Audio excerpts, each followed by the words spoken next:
सरफरोशी की तमन्ना अब हमारे दिल में है, देखना है जोर कितना बाजुए का दिल में है। Johar and good morning to all of you present over here, respected guest, principal sir, HOD ma'am, all the faculty members and my dear IHM family. My name is Shivam Kumar Singh, a third year student of IHM Ranchi.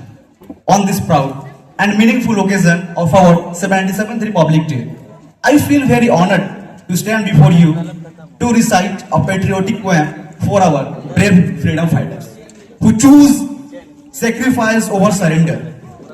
They were not just a freedom fighter but a visionary also. This day is very special for us because we are also celebrating 150th anniversary of our national song Vande Mataram. We never forget their undying love for our motherland. This poem is a humble tribute to all the martyrs of our country who taught us that true freedom comes from sacrifice and courage only, not from other way.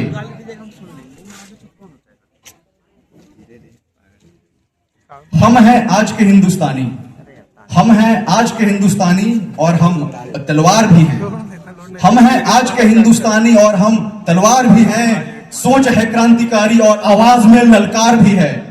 यह गणतंत्र सिर्फ एक तारीख नहीं, एक जिम्मेदारी है। यह गणतंत्र सिर्फ एक तारीख नहीं, एक जिम्मेदारी है। हर हिंदुस्तानी के अंदर जलती हुई चिंगारी है। अरे फांसी पर झूल के पहचान लिखे हैं, अरे फांसी पर झूल के पहचान लिखे हैं। अपने विचारों से, अपने हौसलों से विचार महान लिखे हैं। और भगत सिंह, राजगुरु और सुखदेव ने अपने खून से हिंदुस्तान लिखे हैं, अपने खून से हिंदुस्तान लिखे हैं।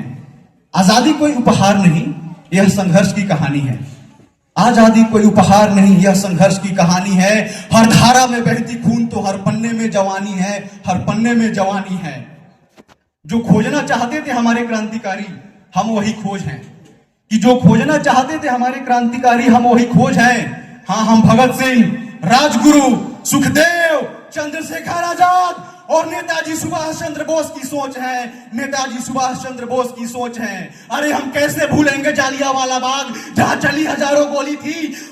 अरे हम कैसे भूलेंगे जालियांवाला बाग जहां चली हजारों गोली थी। सामने खड़ी थी मौत, लेकिन इनकलाब जिंदाबाद ही सबकी बोली थी। लेकिन इनकलाब जिंदाबाद ही सबकी बोली थी। अरे आजकल की पीढ़ी तो सिर्फ उन पे मरती है जिनके सुंदर मुखड़े हुए हैं। जरा गौर कीजिएगा मेरे लाइन पर कि आजकल की युवा पीढ़ी तो सिर्फ उन पे मरती है जिनके सुंदर मुखड़े हुए हैं। आजकल की युवा पीढ़ी तो उन पे मरती है जिनके सुंदर मुखड़े हुए हैं। यार तुम कैसे भूल गए कि हमारे भगत सिंह, राजगुरु, सुखदेव मरने के बाद भी टुकड़े टुकड़े हुए हैं, मरने के बाद भी टुकड़े टुकड़े हुए हैं। उन्हें तो बस सीने में तूफान चाहिए था, उन्हें तो बस सीने में तूफान चाहिए था। उन्हें तो सिर्फ भारत माता का सम्मान चाहिए था और फांसी का फंदा अपनी महबूबा का हाथ समझकर चूम लिए, क्योंकि उन्हें तो सिर्फ आजाद हिंदुस्तान चाहिए था। क्योंकि उन्हें तो सिर्फ आजाद हिंदुस्तान चाहिए था। क्योंकि एक फौजी के लिए बॉर्डर नक्शे पर खींची कोई लकीर नहीं, बल्कि एक वादा है उसके देश से कि जहां वो खड़ा है उसके आगे कोई नहीं जाएगा, ना कोई दुश्मन, ना उसकी गोली, ना उसका इरादा। और आज हम ये शपथ लेते हैं कि हम इस वादे को किसी भी कीमत पर टूटने नहीं देंगे, क्योंकि हमारे अंदर वो जुर्रत है। हाँ, वही जुर्रत जो गुरु गोविंद सिंह जी में थी। हाँ, वही जुर्रत जो 1965 के हीरो अब्दुल हमीद में थी। हाँ, वही जुर्रत जो 23 साल के लड़के भगत सिंह में थी। हाँ, और एक वही जुर्रत जो छत्रपति शिवाजी महाराज के अंदर थी। और अंत में मैं बस इतना ही कहना चाहूंगा कि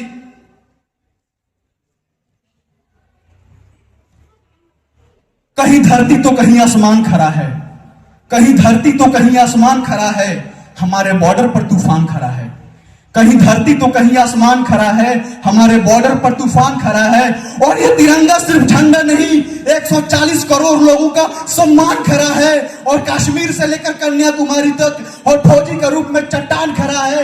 और बॉर्डर पे मौजूद एक एक फौजी दुश्मनों से आंखों में आंखें डालकर बोलता है कि मां का दूध पिया है तो तेरे सामने आज शहीद आजम भगत सिंह का हिंदुस्तान खड़ा है। जय हिंद, जय Bharat. Thank you so much.